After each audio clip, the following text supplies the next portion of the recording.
Concussions are on the rise, affecting not only youth athletes, but those weekend warriors like Dr. Bob and Breck, who has been the marathon guy for years. Today, we're talking about how the NeuroGuard can protect your brain while enhancing your game. Welcome to WellWaveNOW, your portal for actionable wellness insights. I want you to meet your empowerment team. First, there is Breck Rice, the healthcare disruptor, decoder of medication complexities, and a community and integrative wellness expert. And then there's the dashing Dr. Bob Levine, renowned brain researcher and national leader in drug-free pain elimination. And I'm Tim Daniels, wellness plan manager, builder of personalized wellness approaches as unique as you are to optimize your health with an expertise in pulse electromagnetic field therapy.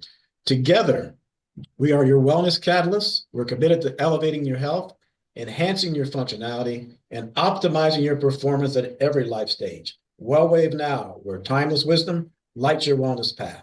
Today, it's our pleasure to welcome Dr. Michael Hutchison. He's a neuromuscular dentist with over 32 years of experience. He's the inventor of the NeuroGuard Plus that I referenced, Mouthguard, which is designed to address one of the most pressing issues in sports today, and that's concussion prevention. Dr. Michael's innovation not only protects athletes, but also enhances their performance by maintaining proper jaw alignment. So that latter part about performance with that is really intriguing. But before we get into that, Dr. Michael, I want to talk about why concussions are such a significant concern in sports today. Back in the day, it was when Dr. Bob was a D1 football player in the leather helmet days. They didn't. I don't know about leather helmets, but did they even have face guards back then? Come on, be honest. he had the single thing. All my teeth are fake. But it's back in those days. It was just you didn't worry about it that much. It was a sign. That's true. We didn't worry about it at all. Right, it's part of the game. That's right, part of the game, and it was a sign of toughness. And I remember hearing about quarterbacks that went in there, and later on they talk about it. I didn't remember playing the second part of the game, and then I did so fantastic. So what's we've got our views, but for all of us, so what is the big deal about concussions? Why has the world changed and the thinking changed on that, Dr. Michael? Well, I think it changed when Junior Seau committed suicide and Dave Duerson, and when people just became aware of how serious that must be for people who have had a lot of concussions. Jim McMahon, another one who they've done media on, and he's struggling. Yeah, Brett Favre too. Brett Favre with this concussion movie. His daughter had a concussion. I think the awareness came more. I'm not too much younger than you guys, and I remember same thing. Just you look fine. Get out there and rub some dirt on it. And even when I first started this whole thing, there was a lot of resistance about concussions, and we had the NFL that said that sport didn't really produce concussions that much, and the cover resisting it, Yeah. But it's just something you can't deny, and there's a lot of studies that have been produced. I read one where it said that one concussion can haunt you your whole life and cost you $100,000 over time. And I was knocked out of a game with a concussion. It carried me off on a stretcher, and the coach is asking, "Where is he? Where's Levine? Get him out here. Bring him in." And I'm like, I'm laying on my back, completely out of it. It was just. I know it seems crazy, but we talk about greater awareness. I think it's better, but I tell you, when Tua had 2 in 1 week, he's back out there. A week later. And same with a lot of those NFL players they just want to play, and they're making their living. To take backstage, but if you're a parent, especially moms, it's a serious matter for your child to have a brain injury. Yeah, and it's not so fun. I've had a concussion myself, and I remember the doctor told me, "Mom, to just have me rest and." Give me a couple of days and then I'd be back." And I was just playing tackle the man the ball in my backyard, Yeah. So that was of course in the early 70s, but Dr. Michael, you used the term that you didn't do it. Tim did. I'm going to blame Tim. He said you're a neuromuscular dentist, and I bet That's the first time a lot of people have heard that. So could you say something about that? Yeah, thank you. Yeah, sure. It's a relatively new technique. Um, it really came out of trying to get a handle on TMJ, temporal mandibular joint Mhm. dysfunction. In years past, when I was in dental school, I was taught that there's this thing called TMJ. We don't know what causes it. We don't know how to treat it. We don't know how to cure it. But we have, a therapy that can help. But that's about it. And so it was all based on the skeleton, and neuromuscular dentistry focuses on the muscles and how the jaw articulates with the maxilla and the cranium, because the lower jaw is all muscle function. Good. And Very so this is what when we do TMJ curing now, we can actually cure TMJ because it is a muscle dysfunction. And when you put your jaw in that personal physiologic jaw position, all the symptoms go away and your jaw functions correctly. And this is how NeuroGuard came to be, by doing that. Okay. So before the long, so I appreciate that, and thanks, Bob, for getting that clarification for the audience. A lot of the references we had. So one, I think on the question you're saying, really, when people began to understand the long-term impact of even one concussion on cognitive theories, moods. I think even what Aaron Hernandez, what I think it was, they talked about that might have changed his whole way of thinking and attitude and aggressiveness and all that. So when people started seeing that, I think, let's talk about that's when the emphasis got on we've got to prevent these and taking care of it. Now, but all those, even my last little example there, and we talked about we're all football players, but are you seeing in youth sports and recreational sports from your research, is the problem wider than just the football and that impact sport? So much so. And football is just in our consciousness, a contact sport. It's violent. We sort of understand that football or hockey would have concussions, but we don't really realize as a society that men have concussions, and then women have twice as many concussions because their neck structure is not as strong as men, which has a lot to do with it. And of course, neuromuscular dentistry has a lot to do with curing that. But also, we're having sports that aren't considered contact sports, like cheerleading being the number one concussion 2 years ago in women's sports, just cheerleading. Soccer really is not traditional for people to wear a mouth guard in soccer. And, we can get into this more about the tradition of wearing a mouth guard, which is really nothing to do with the neurophysiology of the jaw. It actually can make it worse in most cases, the traditional mouth guard. So cheerleading, girls basketball is always one of the top concussive sports for women.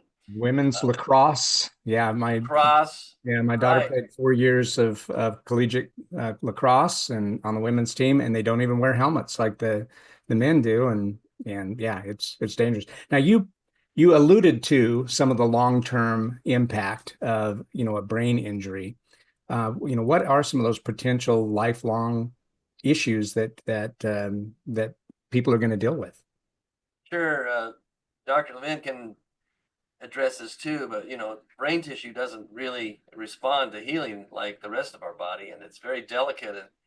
And even in the military, that one of the most common concussions is from blasts. They don't even get touched by anything. It's just the sheer G-force from a blast that injures the brain tissue. And so this is something that can't heal up very well. And they're finding out now that one concussion can irreversibly damage the brain such that it can't be repaired.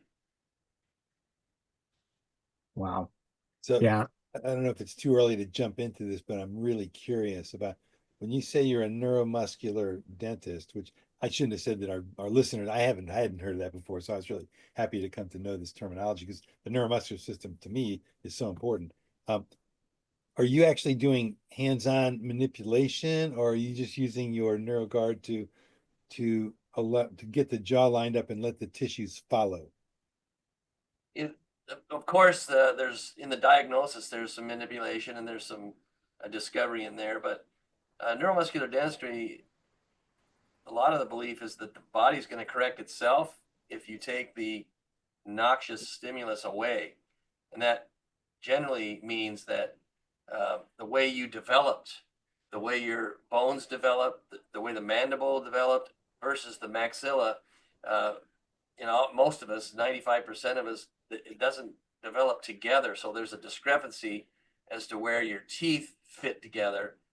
And our brain is hardwired to put our teeth together for balance, for proprioception, in other words, awareness of where your jaw is, and for swallowing.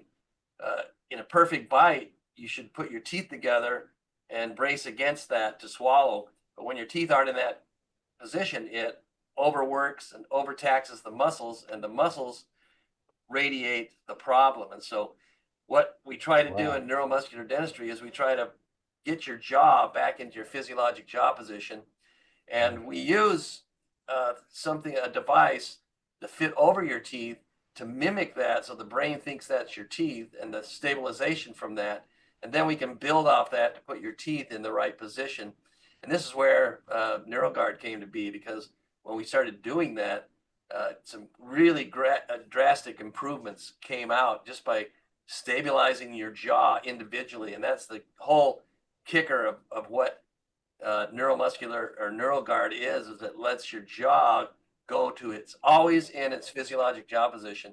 And that makes your body function at 100%.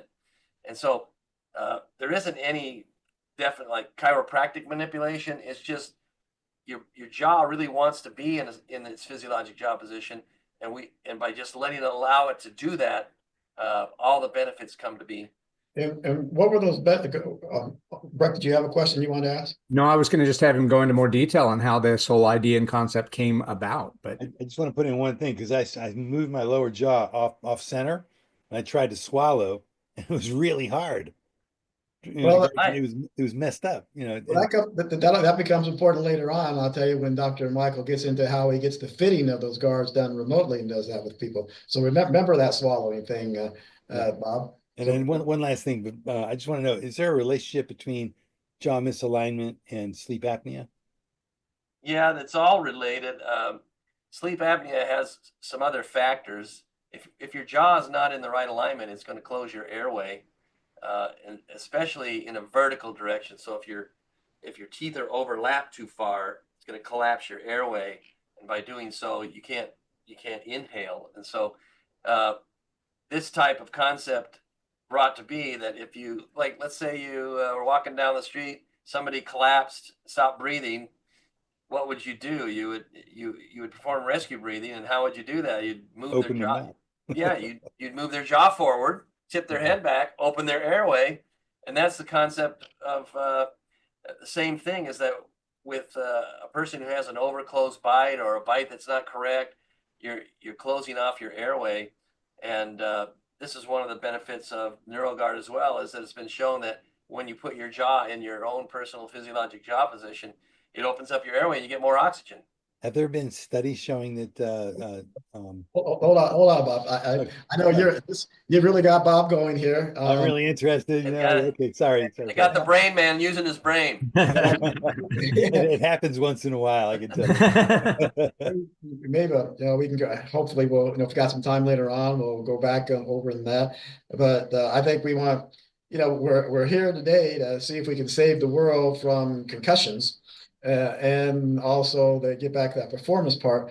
So I think Breck started you on that question. I think it does lead down the path. And it was interesting to hear which benefits you saw first, and how in that when you talk about the alignment, how that led to the NeuroGuard for those purposes. And so a little bit of the history of how you got there. Totally performance. I was treating TMJ patients, and I have to admit that when I was in dental school junior year, I was taught about TMJ, And I just thought that what they told me, that the only thing we can do is put what we call a bite splint in there and let them grind on that, because we can't ever stop anybody from grinding their teeth or clenching.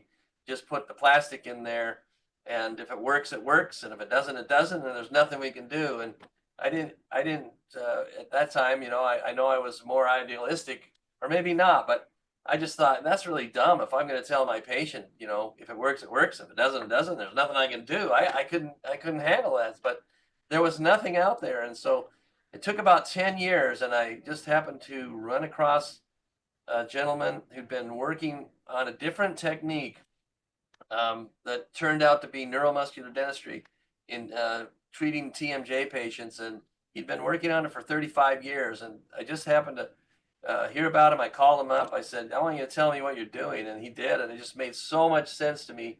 I went out to Las Vegas and met with him for the weekend. And at that time, I was suffering from headaches and chronic headaches. And I didn't sleep very well in hotels. They're just dry and just not my place. And I slept like a baby that weekend, and my headaches went away. And I used his techniques to test out on myself personally. So I knew that I was onto something. And I had 5 really difficult head and neck pain patients that had been to a lot of doctors.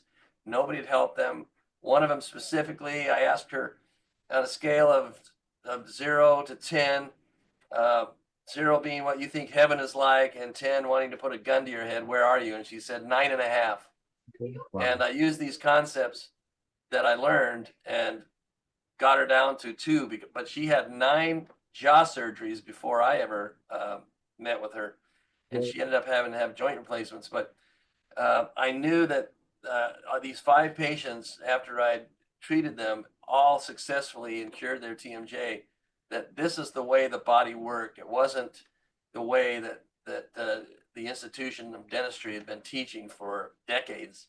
It was a new discovery. And so I just started working with a lot of patients. And I will say that it started the NeuroGuard thing because the patients would come back and say, I didn't think I had a lot of energy in the afternoon. I couldn't carry my Christmas ornaments out of the basement. It was just too heavy anymore. And now I can do it. What's that all about, Doc? And I said, man, I don't know, but I'm going to find out. And this is what kind of led me down that path. My dad was an exercise physiologist, and we were a sports family. And I just said, man, if I can make Mrs. Jones stronger, what would happen if I took the 0-9 Lions and they ended up in the Super Bowl? I'd be a genius. So I just started studying strength at first. Okay.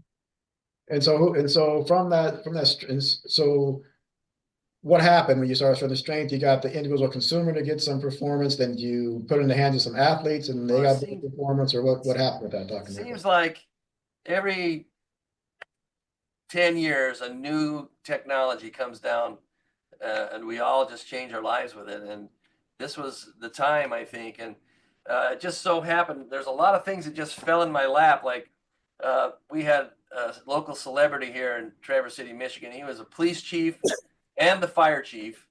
And his whole hobby was to do bench press. And he got on the USA powerlifting team at age 65. Wow. And he won a national championship lifting 398 pounds. And his teeth were all messed up. They had a picture of him in the paper. They wrote an article, and in there he said he was going to go to Prague in 6 weeks, and he was going to try to break the world record. He'd never lifted that much weight. It was 435 pounds. He's going to work really hard for 6 weeks. And so I, out of sheer faith in what I've been doing with patients, I didn't know if this was true or not, but I called him up, told him, I don't want you to think I'm a quack doctor, but I can get your world record tonight.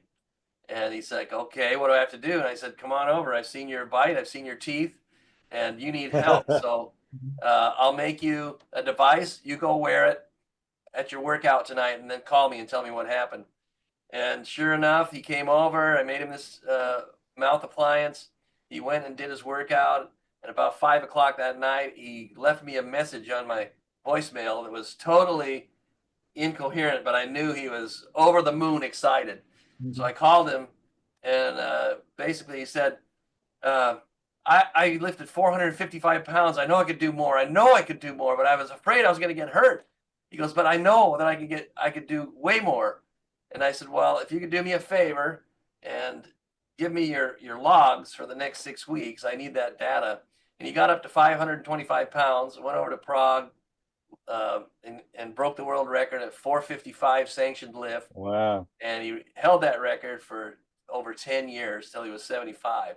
Wow. And that point, I knew that there was a normal body mechanism called physiologic jaw position, and that all of us don't measure up 100% to our physiologic jaw position. And if I just put your jaw in that position, you will increase your strength by, at the time, I thought it was 25%. I had seen later a guy increase his strength by 62%. And Wayne State Wow. University Biomedical Engineering did a study and showed 17% increase in strength Right, good. in arms and legs. So that's a good point. A good point. I think take a little breaker. So we seen the challenge was you notice the misalignment in lay person's terms, the misalignment of the jaw not in the proper position, causing pain and problems and issues for your patients. You looked at that, you fixed that.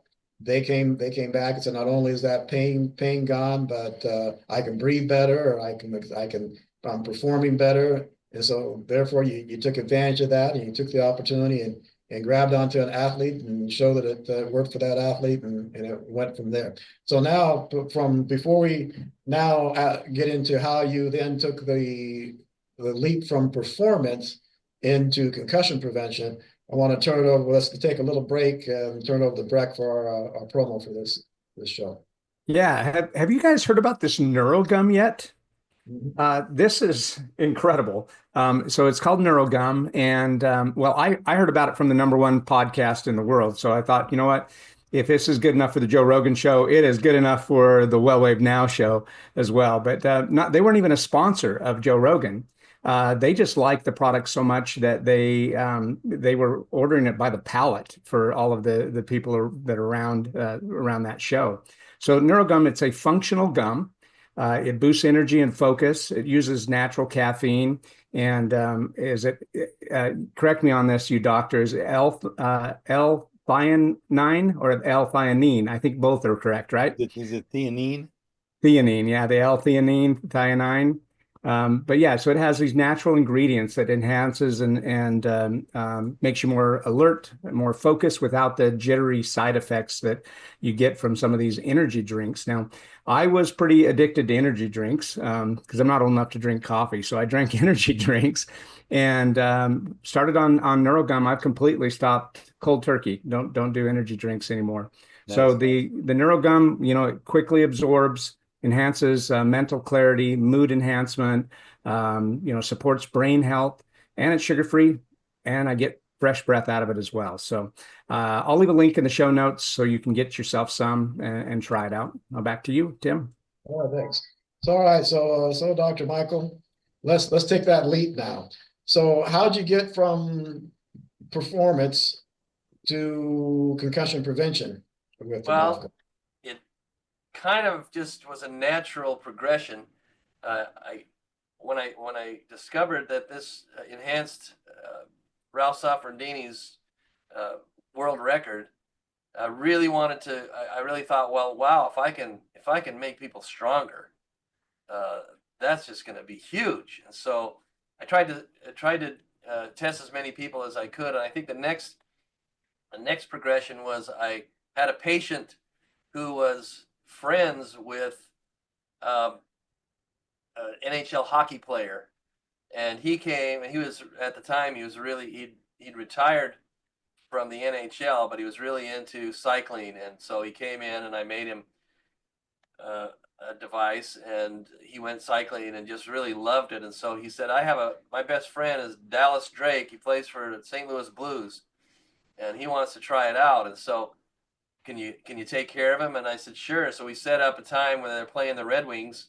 I drove down to Detroit, and his roommate was Keith Tkachuk, who was the #2 player in the NHL at the time. And incidentally, his son won a Stanley Cup last year. But back then in 2004, I started working, and Dallas just kept bringing me his teammates.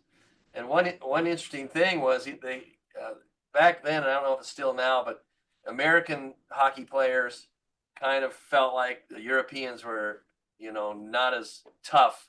They're wimpy. And he was telling me that one of his starters had a neck problem and he wouldn't play. And none of the doctors knew what was wrong with him and asked me if I could help him. And he brought him to the hotel, and I looked at his bite, and it was just terrible. And I said, yeah, he's got a TMJ problem. And so I took the information from him. I made some impressions. They were going to Anaheim to play, and so I made him a device, and I sent it out to him. And he was sleeping on the floor in hotels, and he wasn't playing.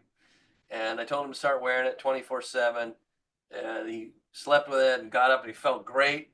And he went into the game, which was a surprise. Scored 3 goals and 2 assists. And here again, it was just a success that was just over the top.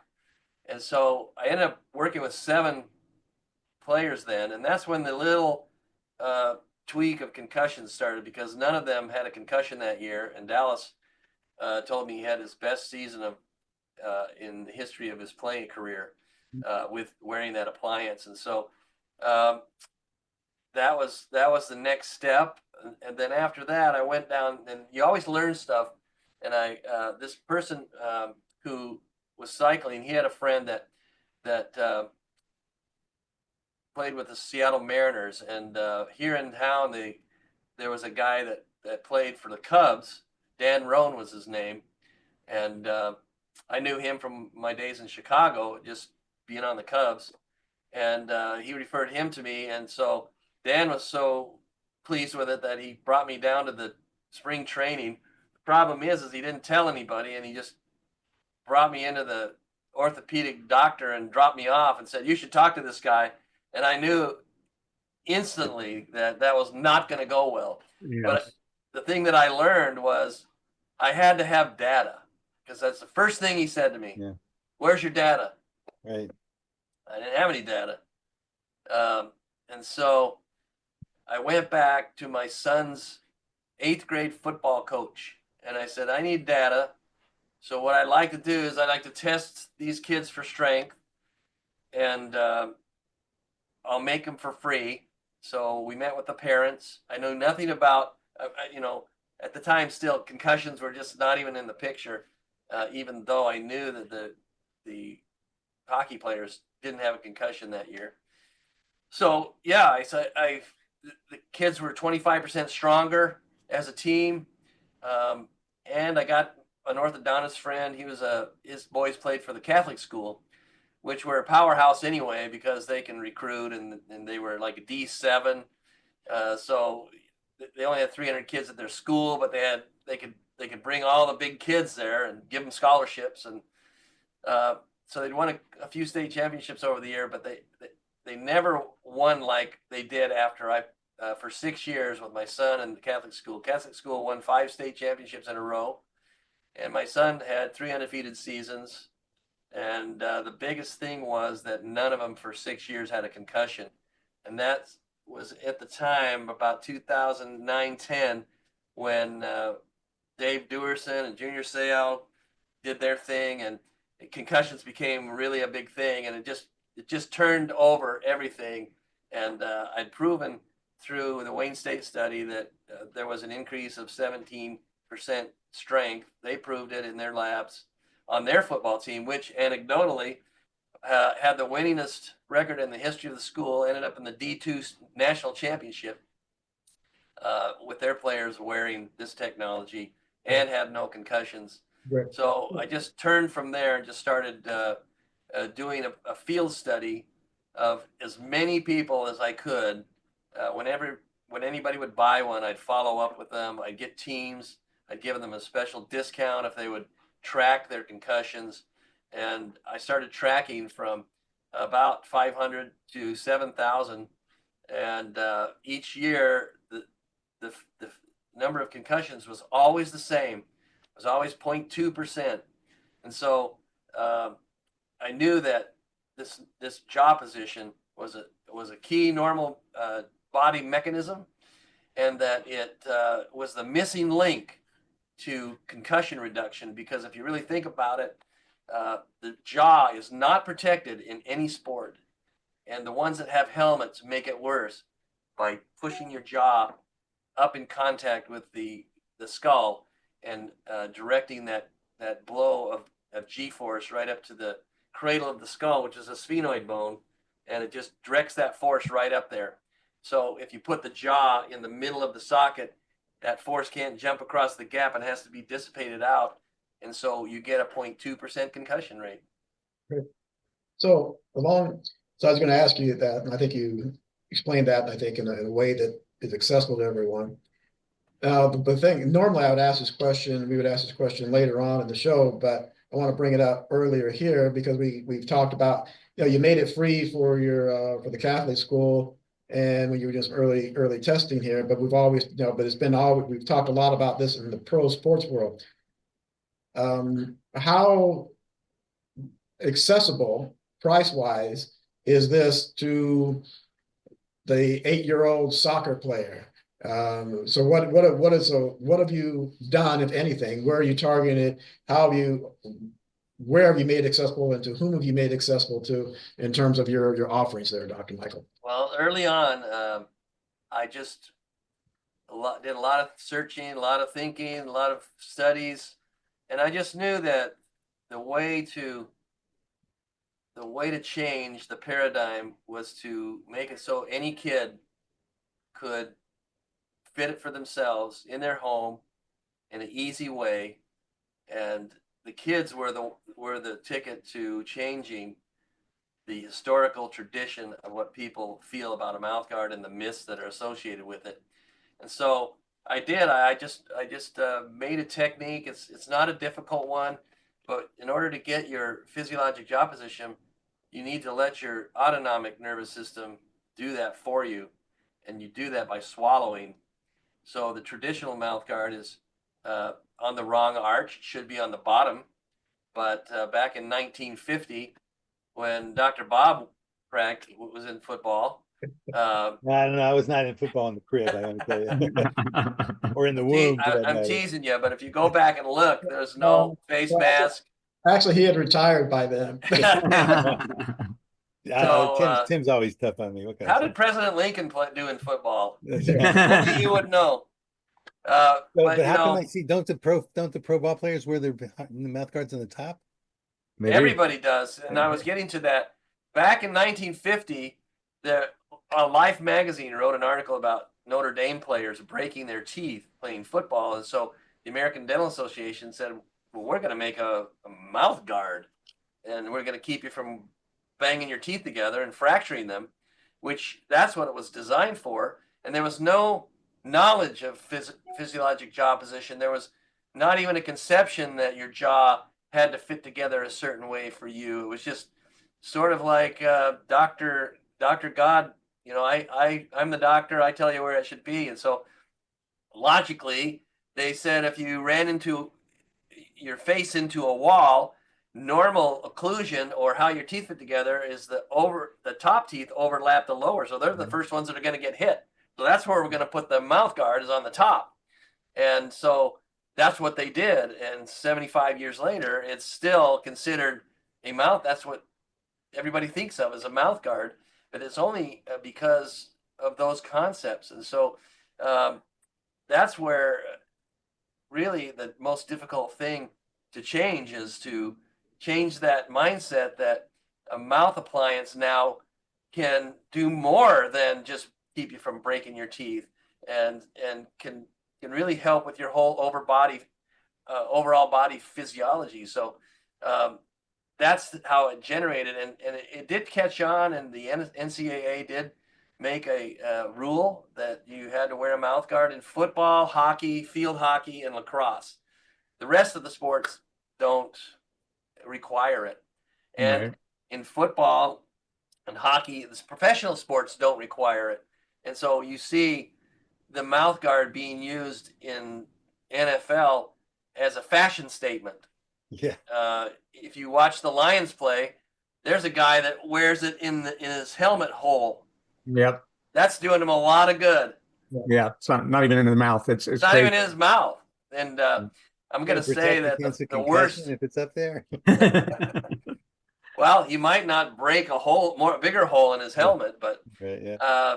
the pacifier is one that drives me nuts because Yeah. Well, it if just you makes play, you more susceptible to injury.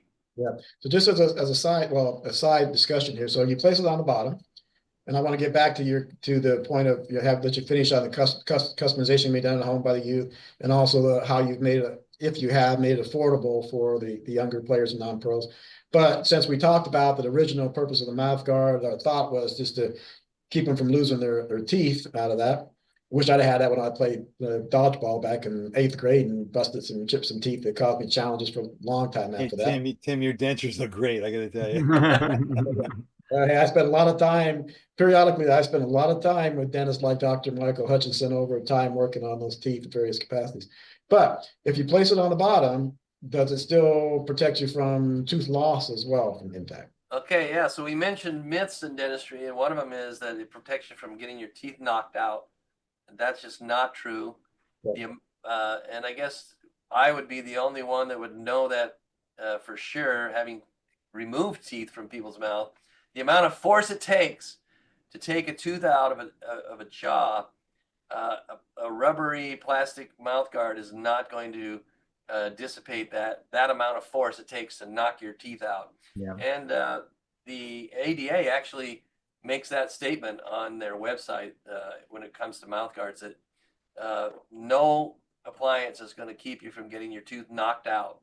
And where you get your teeth damaged is through fracturing of those cusps, and most of the time it's getting hit in the jaw and banging your teeth together, and that force chips and fractures your teeth. Yeah. There's those So, little micro fractures.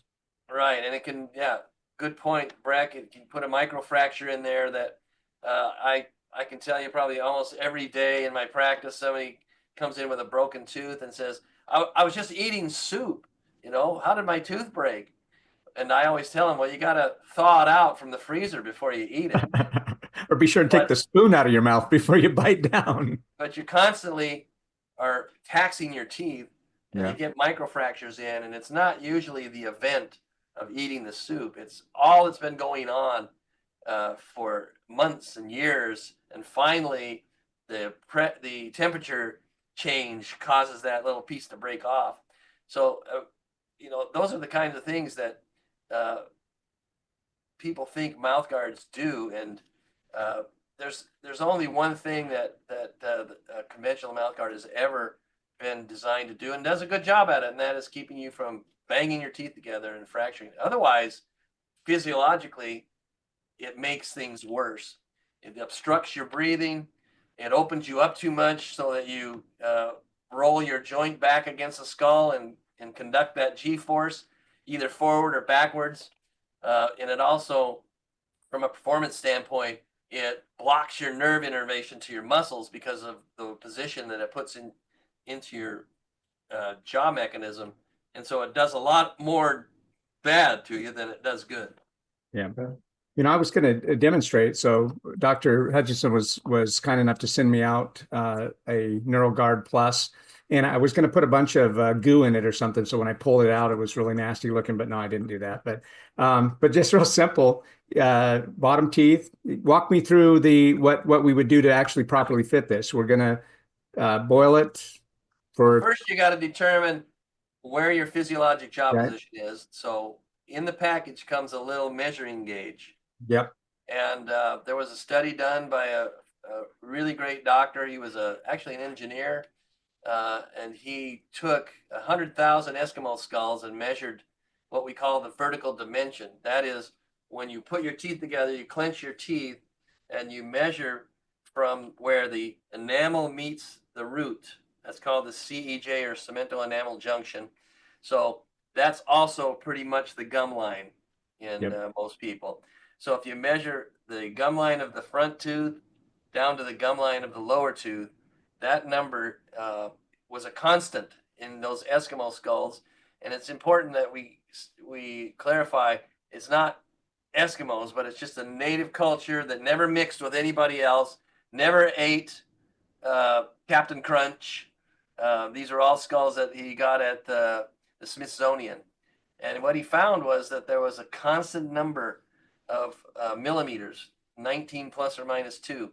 And so through other studies, it was determined that that's the golden jaw position vertically.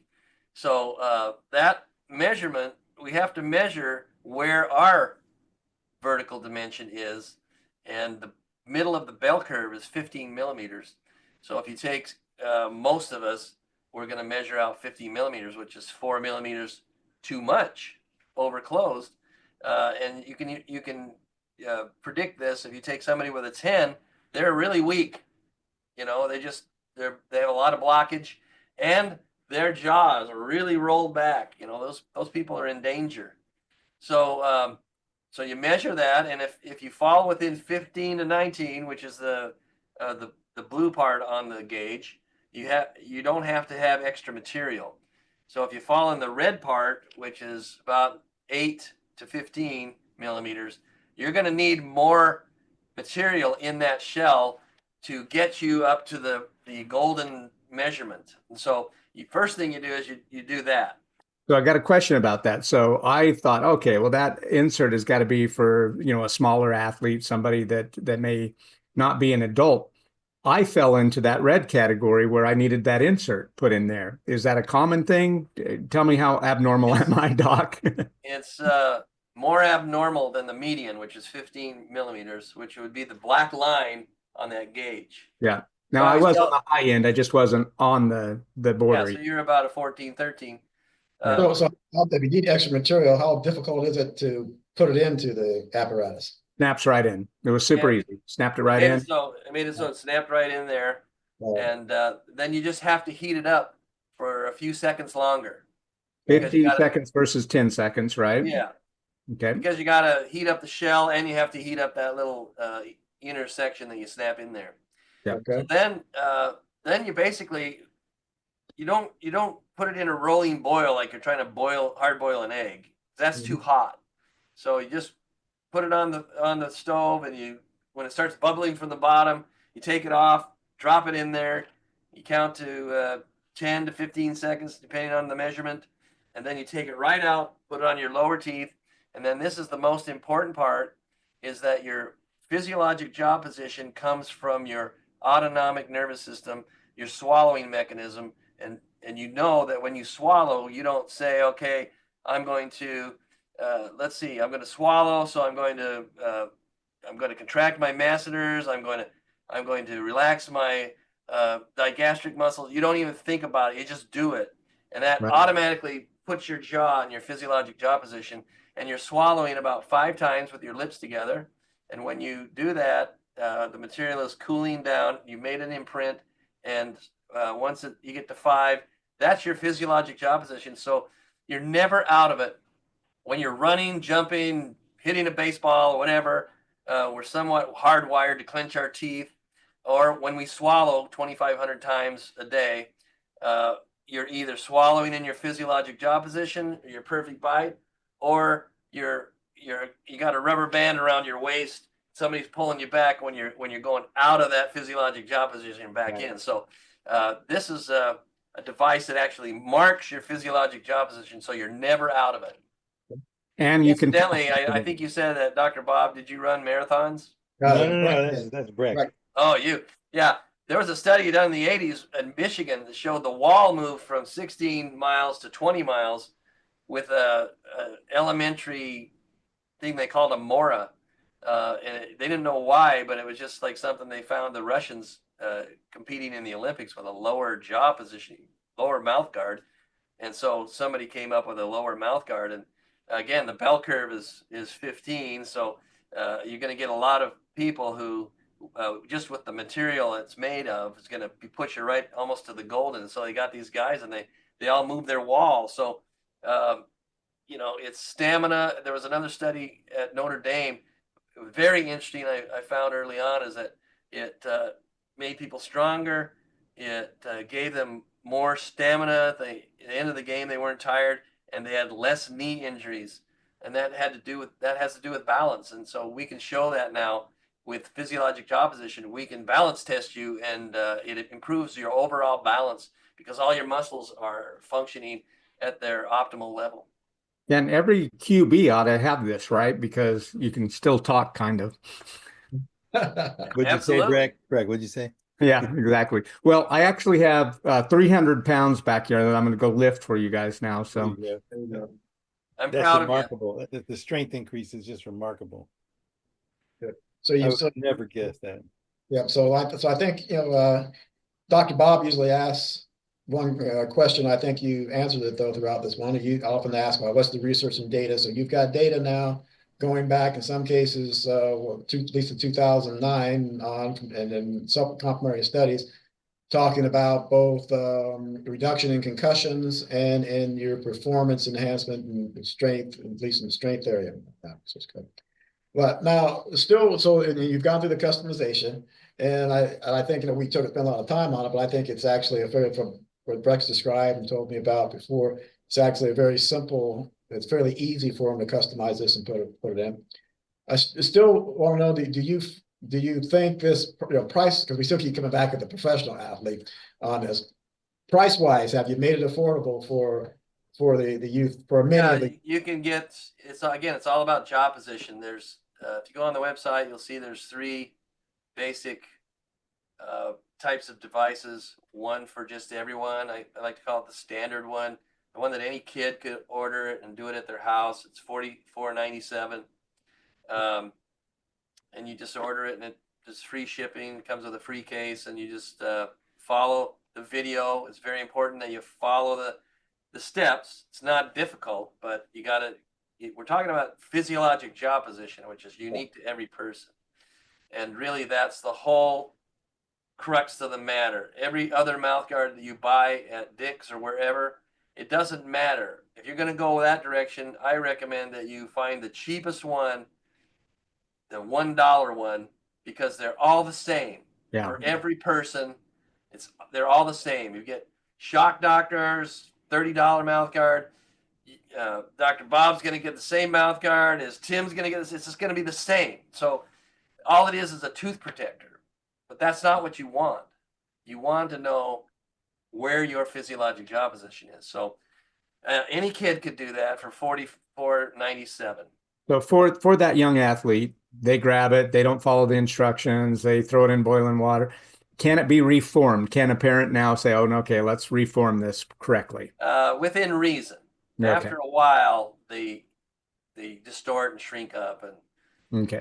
so within reason. But that's why the gauge has a green part, because that's and that's why the mouth appliance is somewhat transparent, so you can see your teeth through it, so you can verify that you're in that green spot, that ±2 from 19 millimeters. So yeah, it can be reformed, and that's what I recommend. If you go through the process and then you measure and you're still outside that green box, you can drop it in for 5 seconds, put it back in, go through the swallowing process, and it'll eventually get there. But normally, most of the time, if you do it correctly, 1 time is all you need. So for someone like Steph Curry that holds his just hanging out the side of his mouth like that, that's probably not doing any benefit either, right? I've thrown so many darts at Steph Curry, partly because I know that he could play. If he could play better, he would play better. But if I scored Steph Curry and he started wearing my mouth guard and never took it out, people would notice that, right? Yeah. Who else was the NFL game this weekend? I saw a few athletes just letting them hang down. Quarterback was hanging it out of his mouth. Right. And they take Patrick Mahomes, who has had a couple of concussions. He wears an Invisalign tray, which is just as bad as a conventional mouth guard. Didn't his team have a free safety that wore your mouth guard? Absolutely. He's my poster child. Daniel Sorensen was he was a standout for BYU, and his wife was my brother's babysitter of his kids. And when he got invited to try out for the Kansas City Chiefs, my brother gave him a NeuroGuard Plus, and said, you should wear this. It's going to make you play better and keep you from having a concussion. And he said, okay, I'll do it. And he went on the practice squad, and immediately first year, he ended up playing special teams and was just tearing it up. And then he got in the nickel situation. He played free safety. Then he got a $16 million contract, 2 Super Bowls. He played for 9 years in the NFL, no concussions. Wow. And he just went from practice, from non-contracted to one of the stars of the defense. And he said to my brother that he felt invincible with that thing. And if you follow the Chiefs, he actually took a guy out and put him in the Super Bowl when they were going to lose, when they played the Browns. Baker Mayfield was quarterback. He threw a pass to his receiver, and the receiver was running into the end zone, and Daniel came across right at the goal line, hit him in the ear hole, and the guy fumbled and had a concussion. Daniel popped up and went back and finished the game and saved the season for the Chiefs. And so he's my poster child because he played 9 years in the NFL free safety and did not have a concussion. Wow. So that was great. But also I want to say that my son, who's a 6-year urology resident now, but he, in medical school, he wanted a paper to write. So I gave him some data from a high school in California who tried an experiment on their own. I didn't know they were doing this. And really, if it was me and my son, I would have been really upset with the coach because they didn't want to buy 180. They want to buy 90 for their best players, and the other 90 weren't their best players. And so they just said, get your own mouth guard. And they went through the season with no concussions wearing NeuroGuard, and the other 90 had 16 concussions. Wow. So it made me think, if I was the dad, I'd be really ticked off at the coach and say, well, why did you pick my son to have a concussion? Yeah. Right? So my son took that data. He took that data and got with his neurology professor, and they both wrote a paper showing that that physiologic jaw position reduced concussions, and our going rate is 0.2% of all that have worn, from professional to Pop Warner to soccer to wrestling, all sports, girls, cheerleading, always stay the same, 0.2% concussion rate. So that would be, if you took the last year's figure of concussions, where there were 3.6 million concussions in the United States, that would take the concussions down to 720. Wow. Just by using a body mechanism that is untapped and is ignored by every sport. It's ignored. It's not even known. That is amazing. You know, this has been so educational. I appreciate you being on our second season of WellWaveNOW, Dr. Hutchinson. It's great to have you be our first guest of the year, the new year. So happy New Year to all of our listeners that have joined us today. We'll put your contact information in the show notes, but how do people listening to just the audio, how do they contact you?